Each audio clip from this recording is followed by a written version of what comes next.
Sahana vavatu, sahano bhunaktu, sahaviryam karavavahe, tejasvinavaditamastu, ma vidvishavahe. Om Shanti Shanti Shanti. May we be nurtured together. May we be nourished together. May we strive together. May our learning shine. May we not quarrel. Okay, in the previous verse, verse 36, Krishna answered Arjuna's question, which was how to handle a wandering mind. The problem of a wandering mind, we said, is called vikshepaha, which is the problem of restlessness that we all experience in regards to the associated objects in our life.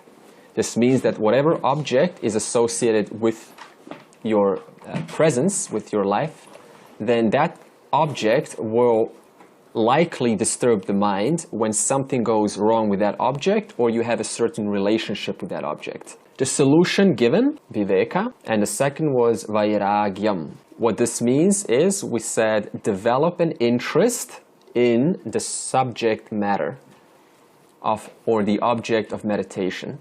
So how do you develop an interest in something? By reading about it, by entertaining thoughts about it, by finding time during the day to get entertained about it, to bring it into your life as often as possible. You know this from your own experience. The more you associate it with something, the more often and the more regularly, is it not true that you naturally start to form a very intimate relationship with it, and everything else starts to fade out? Yeah. So one of them was reading books and talking about the glories of the subject matter. Talking about it to whom?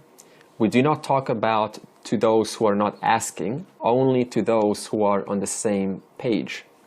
Because we do not impose the teachings onto others. We have no right to say that we're better than anyone else. So this is to keep in mind. So if someone's in Buddhism or Christianity, and you think somehow that Advaita Vedanta is 10,000 years ahead, we have no right to say, you know, you should maybe go to Advaita Vedanta because what you're doing is good, but it's a stepping stone. You can't say that because they need to discover that for themselves. The second part of how to develop an interest in a subject is through satsang. Krishna did not mention this, but this is a very important aspect of developing interest for the subject matter. Sat means truth and sang means company or community. So this means that you are hanging out in a community whose subject matter is the truth, which means that sangha influences you whether you like it or not. Why? Because whatever your friends value, knowingly or unknowingly, you begin to value also. Did you notice that? Also, Shankara in Bhaja Govindam said in verse 9, the company of satsang leads to vairagyam, which is detachment and dispassion. So what does the satsang cause you to detach from? Whatever is not in the subject matter of the satsang. So this means if you hang around in the community that speaks about the truth, who you are, then anything that is not in relation to that will naturally start being disassociated from in your mind. And you will start getting associated to the truth. Satsang leads to dispassion, and dispassion leads to freedom from delusion. Why does it lead from delusion? Okay. Why do you detach from the world? Yeah, okay, freedom, but there is an aspect of it that does not bring you value. In other words, and those things that I associate with which do not bring me value, is it not true that they're actually wasting your time? So in other words, and what they're deluding me, thinking they're important, they're somehow worthy.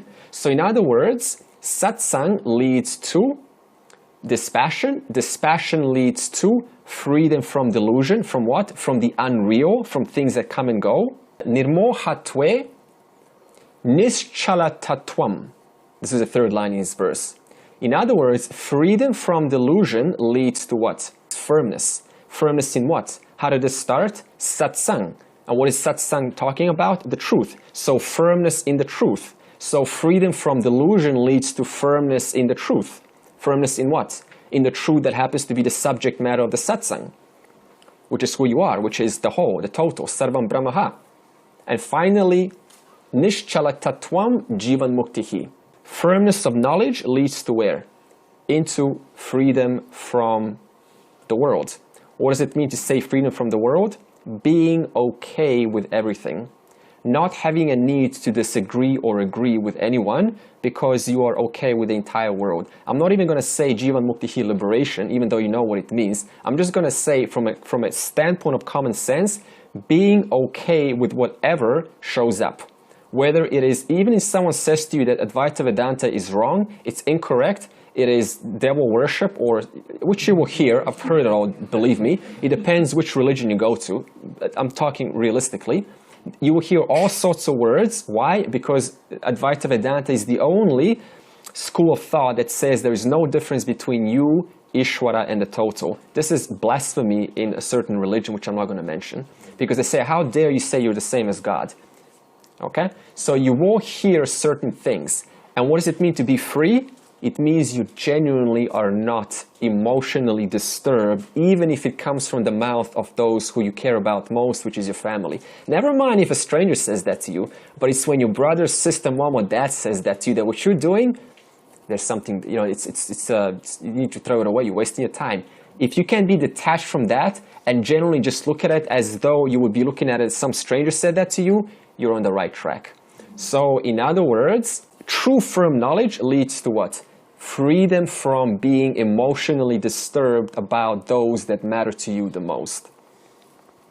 So, what this means in the satsang aspect is whatever your friends value, you also value. That's true. We all know about this. Unconsciously, we start to associate with the same things and speak like them, do what they do. We start to develop rapport, not only with their physiology, but also with their psychology. Now, what do values do? They create addictions. Whatever you value, you're addicted to. What do I mean when I say addicted to? You repeat it over and over again. In other words, they develop strong grooves in the mind which make us replay that whether we think about it or not. So what happens is after some time of developing these values, what happens? We become addicted and we cannot imagine our life living without those values anymore. Whereas only a year ago, we were totally fine. Now, because this thing's been in my life for a year, suddenly if this thing goes out of my life, I cannot imagine my life being in order without it. This is very common in relationships, right? Someone's with you and you're so attached that you cannot imagine what's it to be like by yourself without this person. And yet we look around and we see those same people who are absolutely free of these things that you happen to be attached to. And you go, you know, they are free. And they're not missing anything, so maybe there is a possibility that it is possible to be happy without being attached to anything. Because we observe jnanis, we observe people who are just have nothing, and they are so happy that they just don't want anything. So this reevaluates our behavior. So the conclusion is, in one word, satsang equals success. If you want to adopt values which you admire, then start hanging out with those people who share the values which you admire. Because we always learn like babies, we pick up unconsciously, and that is the best way to learn. Forget about words. Words are sometimes extremely ineffective. Just hang around the person and you will naturally consume that behavior and become and think and talk like them. Even in business, if you want to be successful in business, just find a friend who is decently successful, watch how they handle the phone calls, how assertively they make the deals, how they make the transactions, and then you slowly start to integrate that unconsciously and play that back automatically. So, the logic goes like this. Vairagyam, which is dispassion, detachment. Detachment from what? From the lower to attach to the higher. Did you notice that you cannot detach completely? You're always attached to something.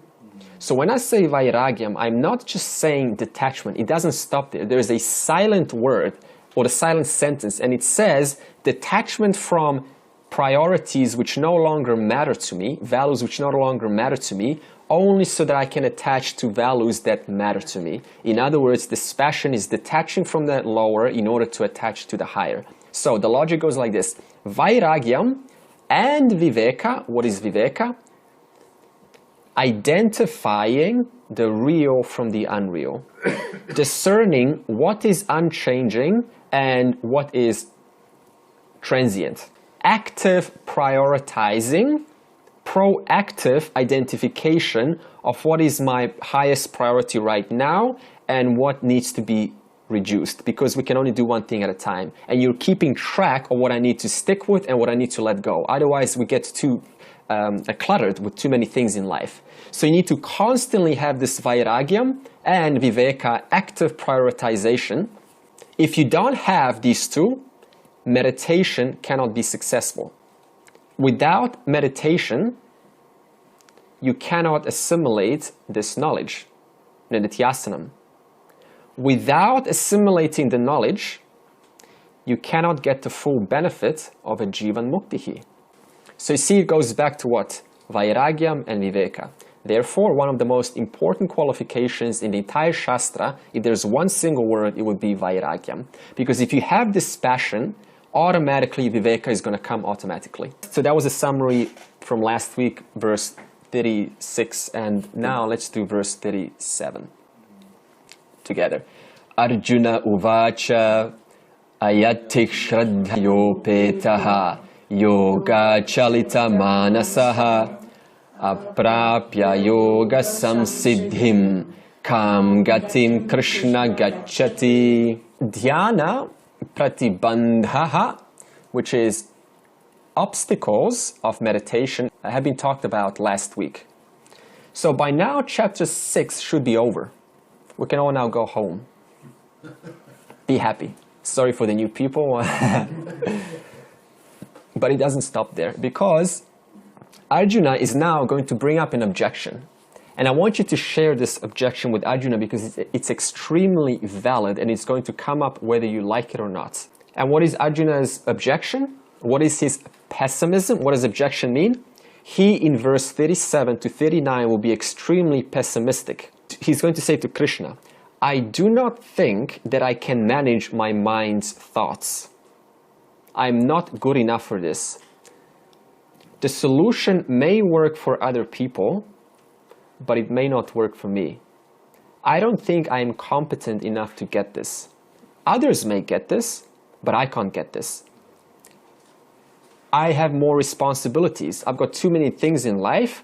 Others don't have as many things as I have. Therefore, it is not my time. I'm too old. My mind is not qualified enough for this. I don't think I will get moksha in this janma. Janma means birth. I think I will actually only get it in the next life. Therefore, I think I'm wasting my time. I'm too busy. I'm a householder. I've got too many responsibilities. I don't think I'm smart enough. I don't think you know me personally, Krishna. I am unique. I've got unique problems. That's how we all think. See, from our aspect of the self, you always think your problems are unique. But if someone else looks at your problems, they identify that same problem which everyone shares, actually.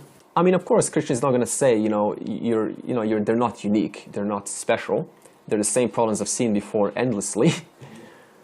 So Arjuna is bringing a lot of pessimism now, and he's just saying, so far, chapter 5 that you've taught me, and including chapter 6, I don't think it's going to work. So despite Krishna's best efforts, this universal problem that Arjuna is speaking applies to most of us. And he's going to now make us more depressed. And I just want you to follow the thread, how Arjuna is going to lead us into this pessimism of the mind. Usually, when a seeker, a sadhaka, is given a prescribed sadhana, like they ask, give me a technique, give me something to do. What usually happens is, when they get into the real practice of that, they quickly discover it's not as easy as I thought. So a lot of thoughts start to now create situations how this is not for me. Being given the sadhana sounded easy, but now that I have to do this, I've realized it's not so easy. and I just don't think I'm strong enough. I'm too tired all day. I work all day. I come home. I don't have any time, and I have to, suit the children, the spouse. I just don't have time for all this. This is not for me. I'll wait out for the next life. I'm just an ordinary person. I'm not special. I'm just a nobody. I'm in Australia. Usually it's the Indian people who get this moksha. The white people, we don't get this, right? So all of these things come into the mind. And the kind of people that really get moksha are people like Vivekananda, Chinmaya, Ramana Maharishi, Nisargadatta. You can put whatever name you want. Shankara, right? Just keep adding your names. So they get this. You know why they get this? Because they've done lifetimes of work. But me, I just discovered Vedanta when I'm like, what, 40, 50, 20, whatever it is. How am I going to get this? They spend lifetimes on this. Who am I to suddenly imagine myself getting what they spend so much effort in? They lived in the right environment. I was born in a normal family, which never talked a single word of spirituality except God in high school, and then only discovered this later, which I had to start from scratch. Remember when Krishna said at the beginning of chapter 6, verse 5, he said, Uthared atmanatmanam natmanam avasadayet. So in other words, he said to Arjuna, never allow yourself to be put down. Never look down upon yourself. Because if you do, this pessimistic nature of the mind is going to win and is going to unfairly take you away, rob you of your right of permanent happiness. Thus, do not attempt to fall for the whimsical and the persuasive patterns of the mind, creating its very convincing, persuasive sales pitches as to why I should not do this. And not only that, but this also destroys the person's self-confidence, because they look at everyone else doing it, but I'm not good enough. I can't do it because I just don't have the right skill. If this is the case, the truth is not even God can help you. The reason is because if you have already decided to shut the doors, that you cannot be helped, can the Guru or the Shastra help you considering you've closed your doors? Impossible. This is why Krishna in verse 5 said, never put yourself down, otherwise those who are there to help you, and Ishwar is always there to help you, simply cannot enter your door. So keep the door open. This is why also Krishna reminds us constantly the importance of having faith in oneself. Faith simply means, in two words, I can and I will, no matter what. No one's going to tell me that I can't. Just because I'm born means I can. That's the rule. There is no exceptions to this. Now we're going to get on to the next question. What is causing, specifically, Arjuna's pessimism? Here's Arjuna's logic. Suppose I don't get moksha in this lifetime. Once I then lose all the benefits of spiritual sadhana which I've gained in this life, won't it just go out the door in the next life? Which means what? I wasted all my time. That means you spend, what, hours and hours coming to class and then it's just gone to nothing. Or will these teachings be brought forward into the next life? That's a fair question. So Arjuna's question is about a person called Yoga Brashtaha.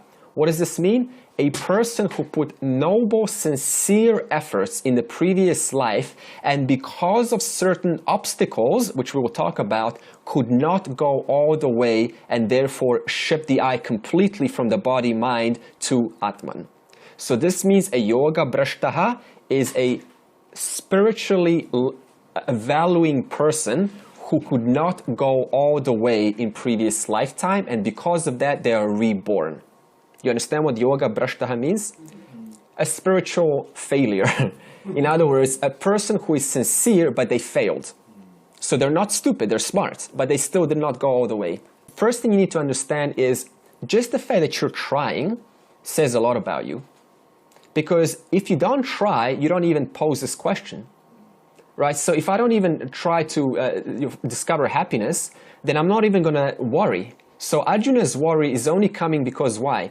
Because at least he is trying. In the same way, a Vedanta student should never feel ashamed or embarrassed to be listening, because the utter respect that comes from the teacher just by you sitting is present. Why is it present? Because you're taking the time out of the busy life to help yourself alone and to see your sameness in all.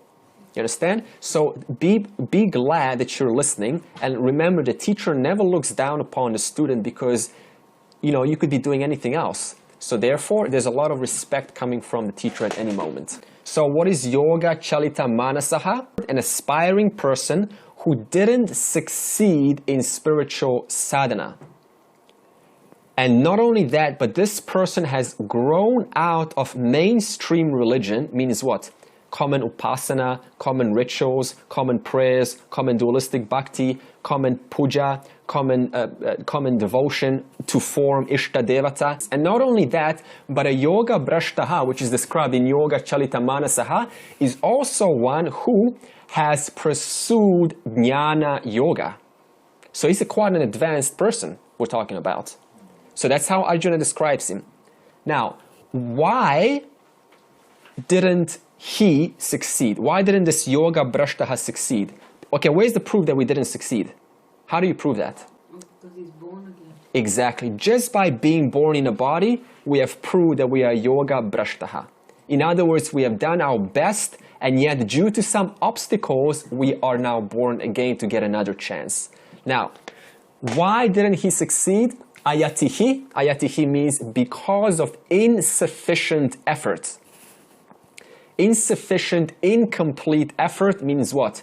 This person put a lot of effort, sincere effort, and despite this sincere effort, they still didn't make it all the way. Therefore, they were born. Now, next question, why is it insufficient? The answer is because of various obstacles. Next question, what kind of obstacles? Look at it this way, even attending the class every Tuesday is an obstacle in itself. It's a lot of effort to actually come here, you know, and out of your life and just sit. But where's the question of revision? See, even revision is necessary because revision is what? Revision of this class is what? It's like literally watering the seeds. Listening to the class is just planting the seed, but revision is literally watering the seed. And contemplating on this knowledge is putting a fertilizer on. That also requires time, does it not? Yeah, it requires, let's be honest, it does require time. So, there are 3 obstacles that prevent our success. The first one is Adi Daivika Pratibandhaha. This means supernatural cosmic forces. What do you mean by that? Sometimes it's not your time. It's not in the highest and greatest good to understand something yet. So this means that you still have some duty to the world, and because of that duty, unfinished business, it is not your time yet. Also, supernatural forces can be something like because even the moon, we'll talk about devatas much later, even the moon is a devata, Chandraha devata. So even if when you have the new moon fully shining, it changes people's moods. So it's unseen force affecting what? Your thinking. So suppose it's the full moon, and you come to class, and this is the one class when the teacher said something when it would have changed your life. But because of the moon changing your mood, because of that, you could not understand the fullness of the knowledge. So that's how these supernatural, unseen forces are constantly in there affecting us, and we are not aware of them. Obstacle number 2, Adi Bhautika Pratibandhaha. So this is a environmental, situational circumstances, or your surroundings. This is the most common one. For example, family affairs. Your family requires too much time from you. Your children require too much time from you. Or even your car breaks down, you get married. Then it's game over. Right? So of course I'm not putting down marriage, but just because it's so delicious and juicy, you're like, you know, it's okay. I'm going to enjoy my little company now, and I'll put this aside later. And what happens, of course, you now see that your spouse demands a lot of time from you. So by the end of the day, you don't have much energy. So the last thing you're thinking about is, let me pull out the scriptures, the shastras. Another common one is you relocate a job. Suppose there's a liquidation of the company, and suddenly you have to relocate yourself alone or with your wife because, you know, you guys need to survive. And you look for a acharya over there for some class, no class. In other words, you have gotten your job, but now your moksha has been stripped away by that one single obstacle. The third one is atyatmika. This is personal situations, issues. What do I mean by this? The most common one is disease. Some kind of a disease hits. And when it does, it's a shock to the person. And because it's a shock, it takes them away from this knowledge, because you need to attend to your body. Carnal, the primitive drives always come first. Right, let's put away the advanced Vedanta, I need to take care of myself. Or skeptical. Suppose something happened and you got cheated in life, somebody offered you some promise and you didn't get it, and now the skepticism gets carried away and everyone gets painted over by the skepticism. Suspicion. Suppose the person comes in and they're suspicious. Who is this person? I don't know him. Are they telling the truth? So this another obstacle that stops the person from actually sticking around. So all of these obstacles are at play, preventing one's permanent joy, permanent happiness. Or suppose you don't have much faith in yourself, self-confidence. Coming to the class, this sounds too advanced, too intellectual. This is not for me. I need something more in the heart. I need some more, kirtanam or some kind of singing or something. So shraddhaya upetaha. So despite these obstacles, the person is what? Sincere.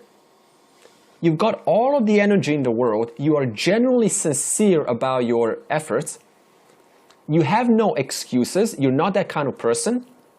You do not have a lack of interest in Vedanta. You value spiritual life, but you couldn't follow through because of what? Of these three obstacles. Thus, kam gatim gachati, the last three words on the second line, which means, so we're going to turn this into a question. Therefore, what does this kind of person then attain in the next life? So let's summarize this. What Arjuna is saying is, I am too busy to get this. What's the point if moksha requires so much effort? He now justifies this pessimism in 38. Kachino bhaya vibhrashtaha china brahmiva nashyati apratishto mahabaho vimudho brahmanah pati. This is Arjuna's logic. Owning two obstacles and these vasanas which have prevented my success in the last life. So owning to that, those three obstacles that we just described, the seeker who did not put sufficient effort into Shravanam, Mananam, and Nididhyasanam in the earlier Janma, not only did not get moksha in the last life, but also he or she did not perform good karma. And what does good karma do? Brings over into the next life called punya karma. In other words, I not only missed my chance for moksha liberation, but because I was too busy in this knowledge business, I did not be out there, I was not in the world doing good things for the world, therefore I didn't acquire any good karma. And now, I'm not carrying anything to the next life. Now, what does punya karma do? Because I don't have punya karma, I do not get a ticket to Swarga Loka, heaven. So what Arjuna is describing is, I don't get moksha and I don't get Swarga, I don't get heaven. At least I could have gotten heaven if I did some good effort in the last life. So what does this mean? Ubhaya viprashtaha. What it says is, he or she has fallen from both, which means he has fallen from yoga, which means what? Moksha, and he or she has fallen from karma, meaning what? Swarga. Therefore, what will he now get in the next life? And then Arjuna is going to say, Chinna brahmiva nashyati, top line. So it seems to me that this person's condition is like a scattered, lost cloud. A big cloud, can the wind easily disperse the big cloud? It can only blow the cloud. But what happens if a cloud gets torn apart and the wind blows? It easily disperses that cloud into nothing. So this is Arjuna's concern. What does this mean? Therefore, this person who we're talking about does not have strong support of neither jnanam nor dharma. Because, see, Arjuna, remember the last verse, Arjuna is worried, what if this knowledge doesn't get passed over because I failed moksha? So this means I don't even have jnanam anymore. So there's no strong support of jnanam. But I also don't have strong support of what? Dharma. Because why? I did not perform the right actions in the last life. Which means I'm like a cloud. I'm a nobody now. I'm weak. The wind can blow me. The world can destroy me easily. This is another reason why in the olden days, taking sannyasa was not easy as it is today. The reason is because in Grihastha ashrama, at least you have family, responsibilities.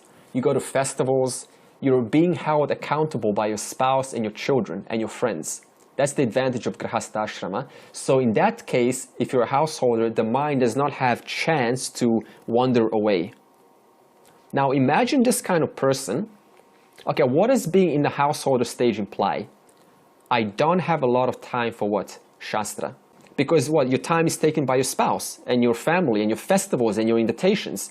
So now imagine this kind of person without a strong foundation of Shastra suddenly leaves his Swadharma, and not only that, but doesn't have the guidance of an Acharya, of a teacher, of a guru.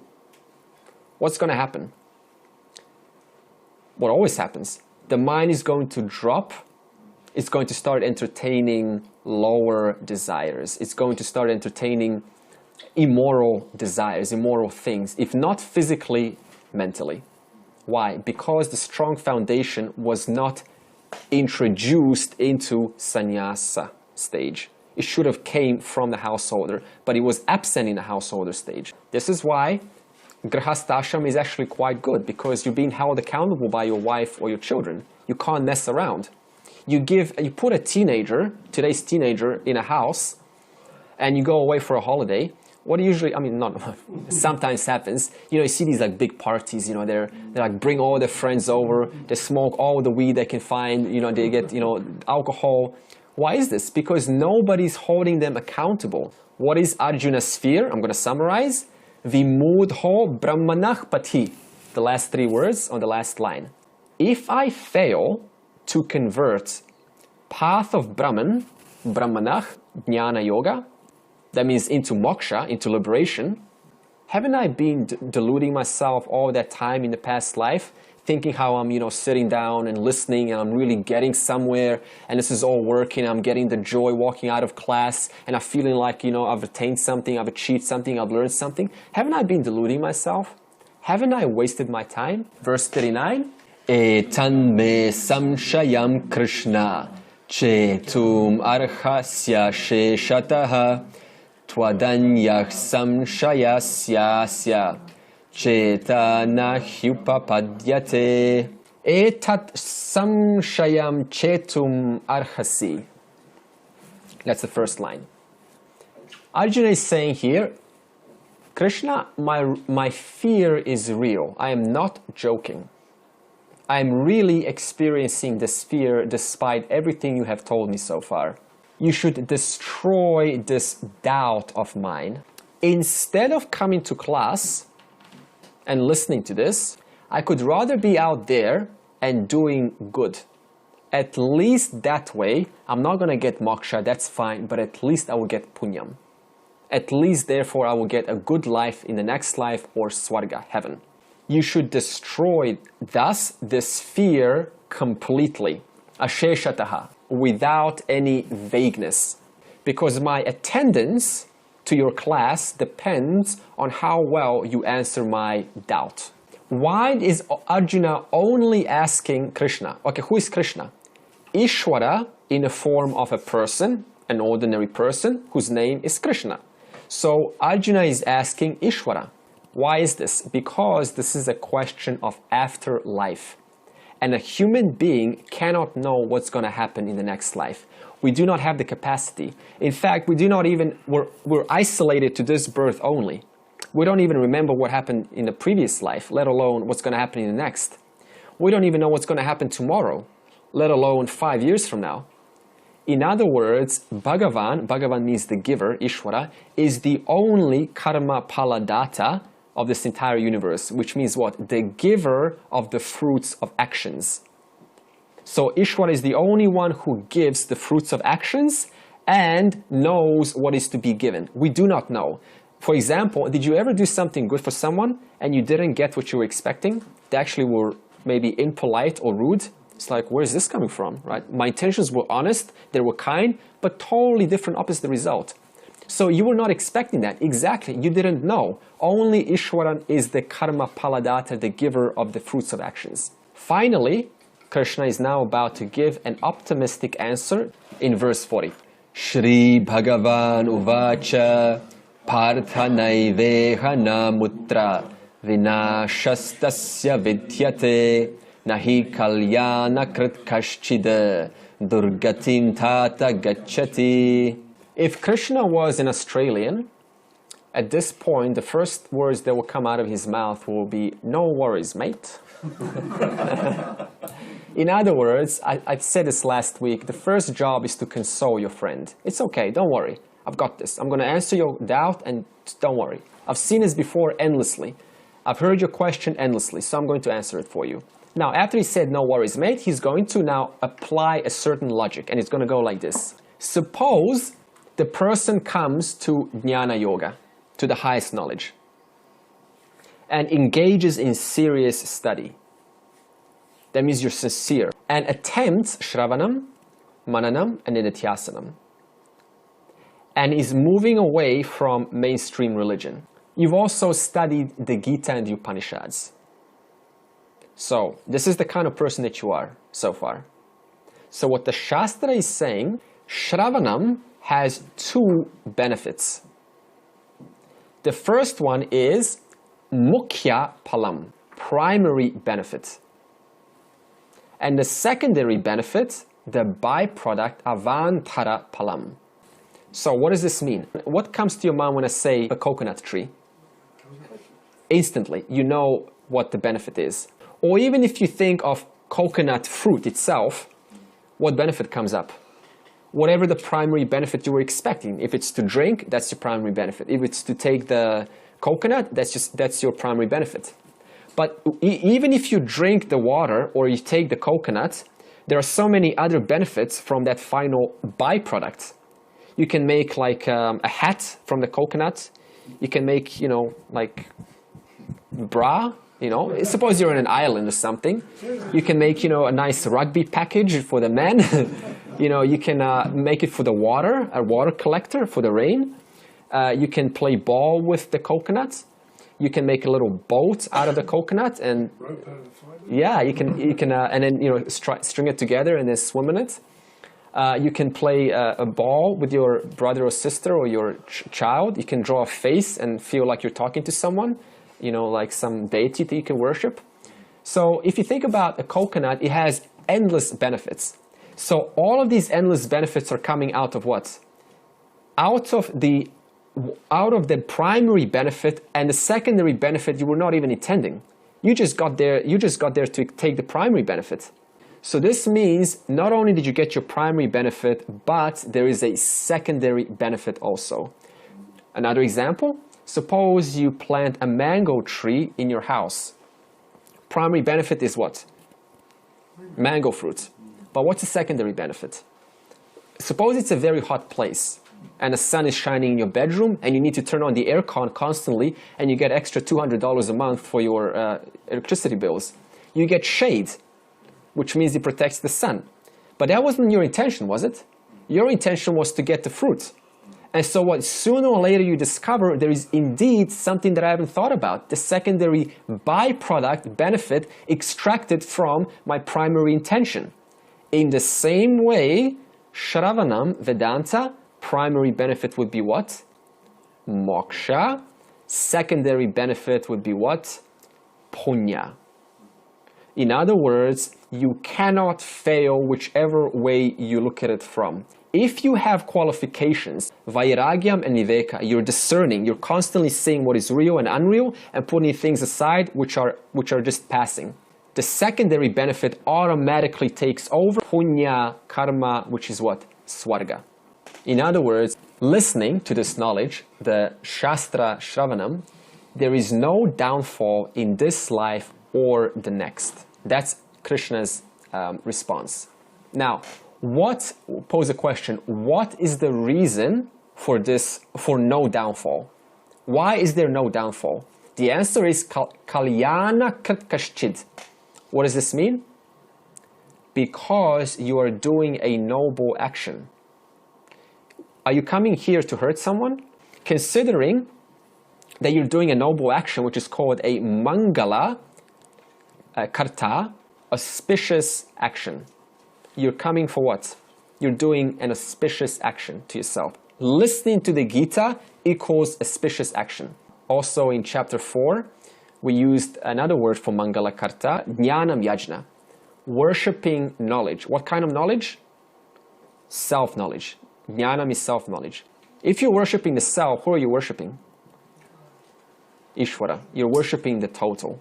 That's why we call it Jnanam Yajna. Finally, Nahi Kalyana Krit Kashchit Durgatim Tata Gachati. Such a person does not have a downfall from whichever angle you look at it from. It's not a question of downfall. It's a question of how, in what wonderful ways will I benefit. Okay, let's go to verse 41. Prapya punya kritam lokan ushitva shashwati samaha shuchinam shrimatam gehe yoga brashto bhijayate. Having attended Shravanam, this is Shravanam by the way, listening, and failing to assimilate 100% of this knowledge. That's a possibility. The byproduct is what? Secondary benefit? Punyam, which leads to heaven. Therefore, now we're going to get into the logic, prapya punya kritam lokan. In other words, an unsuccessful Vedantic student who tried their sincere efforts in Shravana, Manana, and Nididhyasana goes to the same place of those who have done a lifetime of upasanas, sacrifices, yajnas, prayers, devotion, dharmic actions. Just listening to Vedanta gives you the same benefit as those who have engaged in lifetime of hard worship, constant action, doing good for the world, saving the oceans, cutting, saving the trees, just doing the maximum they could. Same benefit. In other words, what Krishna is saying, the unsuccessful student of Vedanta goes to the same place as those. Who are those? The ones who have done a lot of good work. And that is what? They go to Swarga. So this means that the Gita study that we're doing is equivalent to a lifetime of yajna, upasana. Upasana means worship, different kinds of worships. Also, Swami Madhusudana Saraswati, he died in 1640. He's an interesting Swami who started out in Advaita. He was like a very Advaita strong devotee. It's like this Advaita is fraud. But of course, we've heard the story a million times before. After sooner or later, you discover the limitations of this Advaita, of worshipping forms and seeing how it's all just whatever I see, that's all there is to it, and God cannot be in me. God is over there and I'm over here. So after some time, they always come to this limitation and they discover that it doesn't work. So he converted from Dvaita to Advaita, and he said 1 minute of Vedanta Shastra, Shravanam, is equivalent to 100 years of Upasana. So you could be doing 100 years of ceremonies, like the whole Karma Kanda section of the Vedas. For 100 years, 1 minute of Vedanta listening is equivalent to 100 years of that. Now, you see, it doesn't really matter, whatever logic he used, but if you infer, what does all of these actions do? What do they all do? They just reinforce what? Dvaita, separation. Who are you devoting to? In other words, 100 years of devoting to an Ishvara who is over there, implying what? I don't share the same substance as Ishvara, means what? There's a simultaneous Dvaita in that process. There's another benefit, Ushitva Shashwatihi Samaha.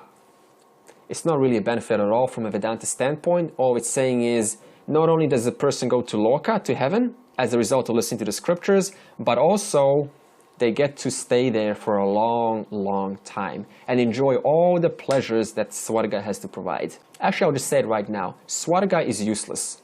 Why? What begins, ends. You go there, you hang out, you have a good time, there's no aging in Swarga, there's no hunger in Swarga, because it's a subtle world. But then what happens? The Upanishads talk about this. You come back to earth, and you have to go into moksha business all over again. In other words, you just got a little temporary pause, enjoyed yourself, and came back down to earth. What really happened? Absolutely nothing. However, if your primary benefit was moksha, then you don't go to Swarga. Because why would Ishvara put you to Swarga if your benefit was moksha? Which means what? Ishvara is obligated to put you where? Ishvara means the cause, the ultimate cause. Is obligated to put you into a sustainable environment which will cause the continuity and help you to resume your unfinished business from Purva Janma, from your past birth. And that's according to your vasanas. According to your vasanas, yeah. That's the kind of environment you'll get.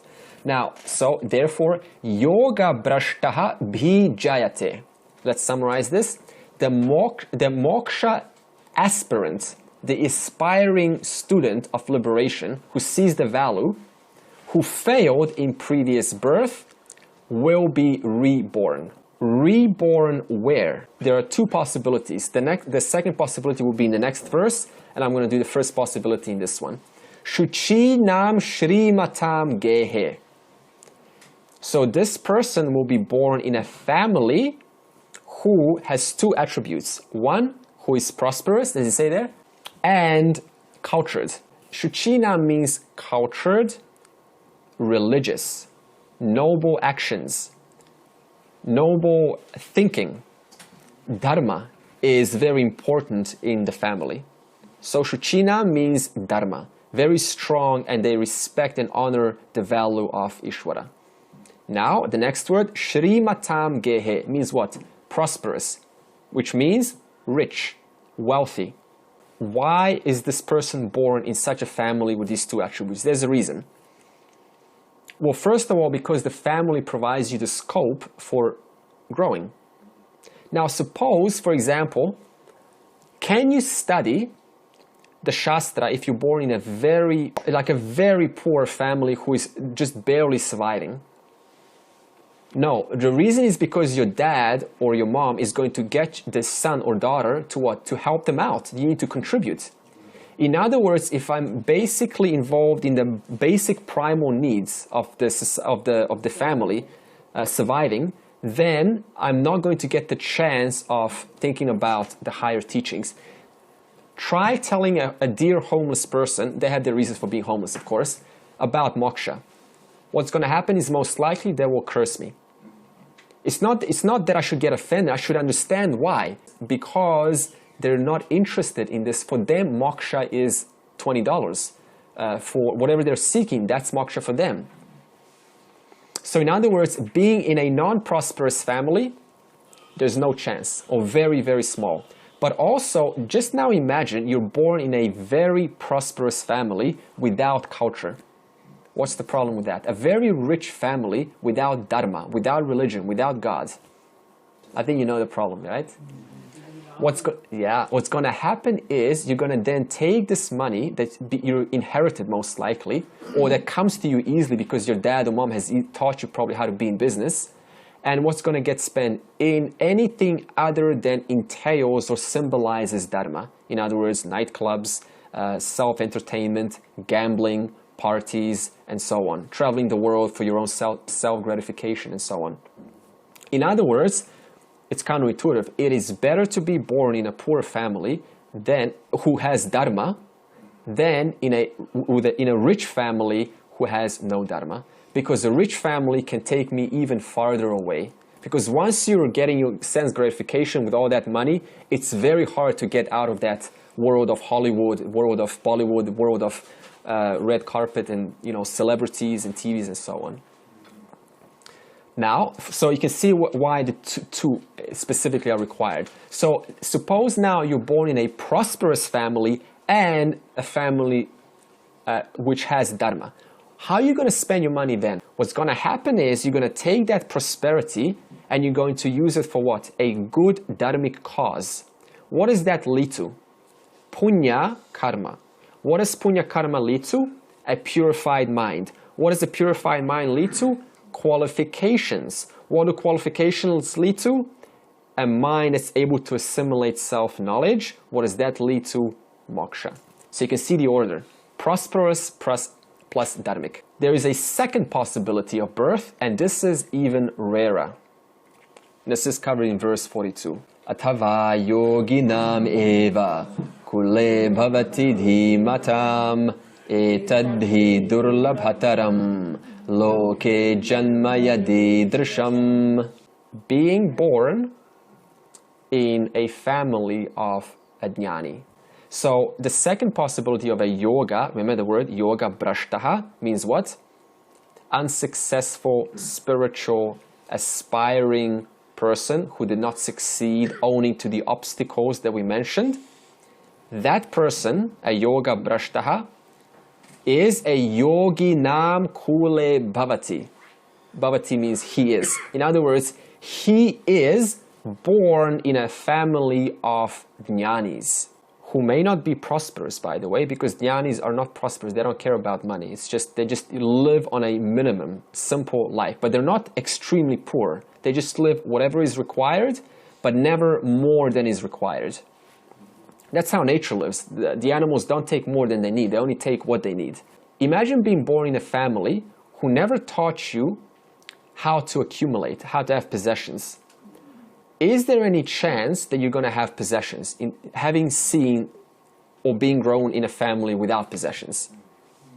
Because why? We learn as children, right?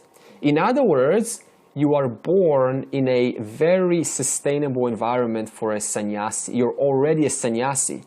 What does sannyasi mean? A renunciate. What does a renunciate mean? I had to renounce. Why? What does renouncing mean? It implies I had something to renounce. But you're born in a family where there's nothing to renounce. In other words, Bhagavan has put you in a place where you are automatically a sannyasi and able to thus contemplate this knowledge without any droppings of the worldly attachments. So it's a very easy journey because you don't have any possessions around you. More possessions, more worries. Why do I say this? Just take one possession in your life. Not only do you worry about that thing, but you also worry about the things which are associated to that thing. So let's say you have a child. You don't just worry about your child. You also worry what kind of friends your child is hanging out with. So there's a huge association of worries by having attachments in life. And a sannyasi who is born in the family of jnani does not have these worries. Therefore, their life is about self-knowledge from the start. Now, dhimatam yoginam. So they're born with wise sages. And what's the advantage of being born with a wise person? You do not need to look for a guru. Just looking for a guru in itself can take endless lifetimes. Who is your guru? In a second possibility, your mom and your dad. Either or both. The birth of this jnani is durlabhataram, meaning what? Rare. But it doesn't stop there. Okay, first of all, why rare? Why do you think it's rare? There's so many, hardly any jnanis around. Excellent. That's 10 out of 10. Jnanis are extremely rare, but it doesn't stop there. There are two kinds of jnanis. Most of them are what? Sannyasis.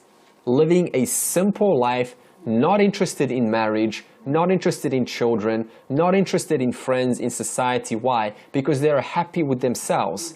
The joy of the world is theirs already. Therefore, I don't need to be married. I enjoy the bliss of marriage through you. I don't need to be smart. I enjoy intelligence through you. That's the thinking of a jnani. But it doesn't stop there. What is even rarer than a sannyasi wise person? What's even rarer is a grihasta ashrama jnani, the one who is a householder. If it happens before marriage, they probably don't get married. If it happens during marriage, then just getting to that stage implies what? You had a very understanding spouse who gave you the time to assimilate this long enough until you captured the knowledge. But not all spouses are that patient. And it's not only between spouses and you, it's also between what? The natural family affairs, which take out time. It's just natural. It takes a lot of time. So what's even rarer is it doesn't stop there, by the way, because you can have a jnani, a householder, who is a partner with someone else, but they're not interested in children. They have to have the desire to have children. But that's very strange, because a jnani has no desire to have children, because your children are my children. So you can see how rare it is. It's very rare to be born, summary, in a prosperous family and a dharmic family, and it's even rarer to be born in a family of wise people. Suppose Arjuna now says, if I get a conducive janma means birth, in the next life, do I have to start chapter 2 all over again? Or do I just continue from chapter 7 from the Bhagavad Gita? What's the deal here? Everything you have understood in this life so far, everything you have grasped, captured, decently understood, that gets carried over to the next life. So what happens is, somehow you get presented with a text and you just find it easy, but other people find it hard. Did you ever notice that in high school, when you were in school, some children naturally find certain skills easy and you find it the hardest thing? And then for you, you find your skill easy, but other people find it extremely hard. Why? Because there's an unseen factor that gets carried over from the Purva Janma into the next life. Thus, in the Vedantic Shastra case, this knowledge is just understood. You feel at home with it. You feel like, wow, I just understand this. I don't know why, but I just do. So the answer is, spirituality starts very early for such a person. Okay, verse 43. Tatratam buddhisam yogam labhate pauruvadehikam yatate chatato bhuyaha samsiddhau kurunandana. Over there in that life, where you are either born in two conditions, remember, in a prosperous and a cultured family, or you're born in a family of a jnani, then tam buddhisam yogam labhate. What happens is the jiva, what is a jiva? A person who associates the self with their body and their mind. The jiva gets associated with the spiritual maturity established in the previous lifetime, or the spiritual knowledge, the spiritual capacity acquired in previous janma. So in other words, your body gets all of the benefits which you have done or you have accrued in the last life. They get transferred into the new body. So meaning in the next life, what happens is you rediscover whatever you have acquired in the previous body, defined by paurvadehikam. What do you rediscover? All of the qualifications that you have established, like what? Your capacity for viveka. That means your capacity of discerning between the real and the unreal, and your intensity of vairagya. How serious are you about dropping or disassociating from the lower and reassociating from the higher? That strength, that firmness, that confidence that I will disassociate and I'm not going to get engaged in this no matter what. That firmness, that gets carried over into the next life. And all of the understandings that you have gained also gets carried over into the next life. Why this association to the previous body, paurvadehikam? Why? Because according to the Shastra, in the new birth, your physical body alone is different. Your mind is the same. So this means the baby, which is born, is simply taking the mind of whom? The person, whoever that was in the past birth. So when a person dies, what happens? They give up their physical body only. They do not give up their sukshma sharira. Sukshma sharira means what? Their subtle body. I know that I said about a year ago that sukshma sharira dies upon death. There's two aspects to this mentioned in Upanishads. it actually does not die, and it does die. What do I mean by this? It has to go somewhere.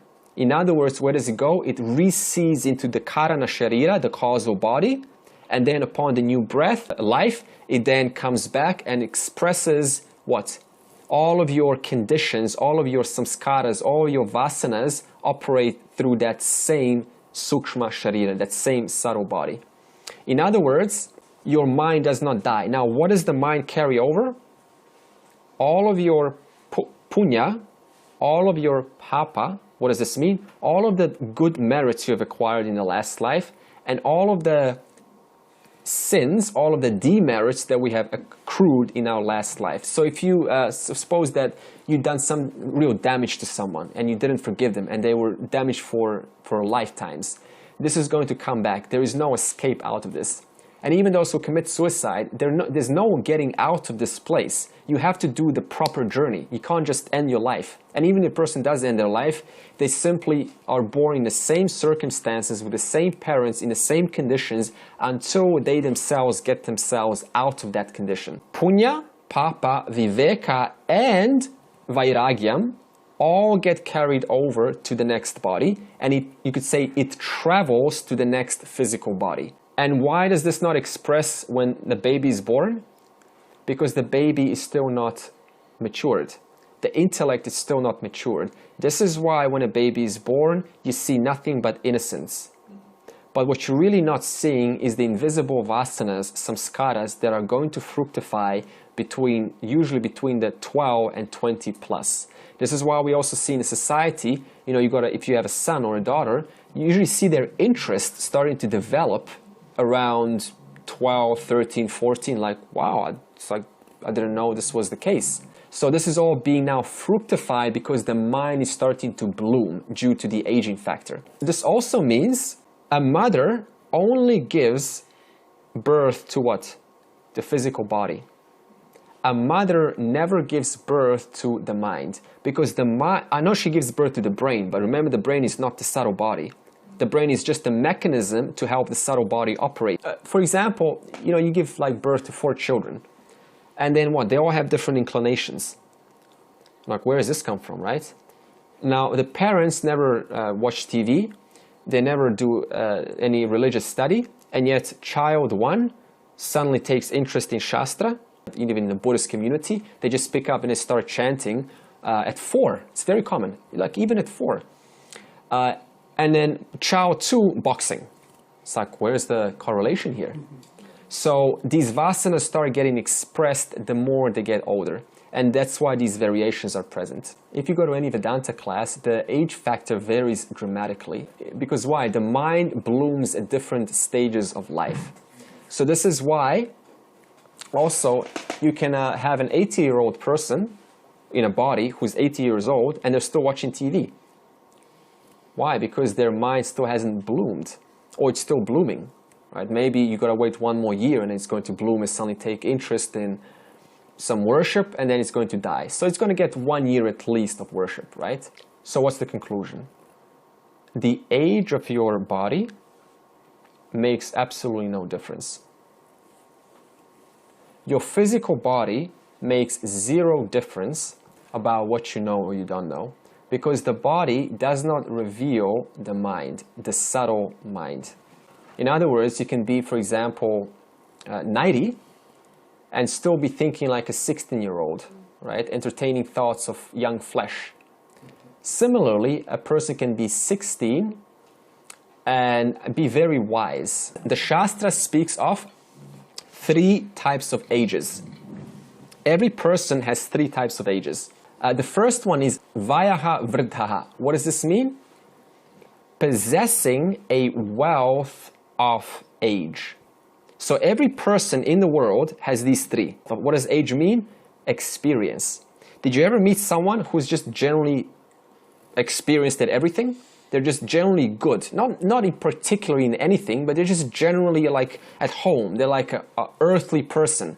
It's almost like they've been here forever. Right? It's just like, yeah, it's normal. I can get things done. I just need to learn how to do things, and I'll do it in no time. So what does this mean? They have a lot of general experience, nothing in particular, but just general experience. The second age is Shila Vrtaha. What does this mean? The person possesses a wealth of character. Did you ever meet someone and you describe them and you say, what a character, right? There's something about them that is extremely sophisticated in their character. Usually celebrities would be, and actors would be in this, very strong in this category. But we all have certain mixtures of these. And the last one is Jnana Vrtaha, possessing a wealth of knowledge. Did you ever meet someone and then after finish a conversation with them, or you describe them to someone and you say, this person is just a wealth of knowledge? In other words, they have a strong third category.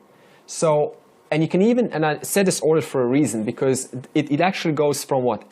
A wealth of general experience builds into, as a result of all of that experience, into a general wealth of character. You can't say, see, in order to be like a character, like a full of life, a full of, like funny, and you can create different, you can bring people together, you need a lot of experience. So that means you've already gone through the strong foundation of the first one, which is the wealth of age. And then as a result of that, you pass on to wealth of character.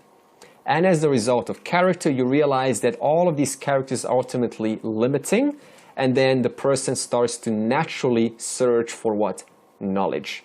This is, I think Jim Carrey, from the actor, he had the ayahuasca ceremony in you know him?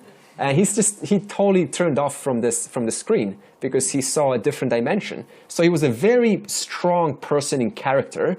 And then after having seen a different point of view about his nature, then this wealth of knowledge started to come in, and his attitude changed dramatically. So the whole point is to move from this wealth of age, because that belongs to what? The world, the physical world. Wealth of character, yeah, sure, you're an interesting person, but at the end of the day, the person who's interesting is going to die, and then who knows how you'll be in the next life. Not you, but I mean how the body-mind will be. The you is completely unaffected by all of this. And then wealth of knowledge means what? You just acquire, you're just interested in knowledge. So how do you calculate, for example, your age of the mind? Very easy. How old are you now? Suppose you're 40. So 40 plus, now suppose you died at 90 last life. So 40 plus 90, so your mind is 130 years old, and yet your body is 40 years old. And I just said last life, now you also got the last life. So you add all that together, and then you got the age of the mind today.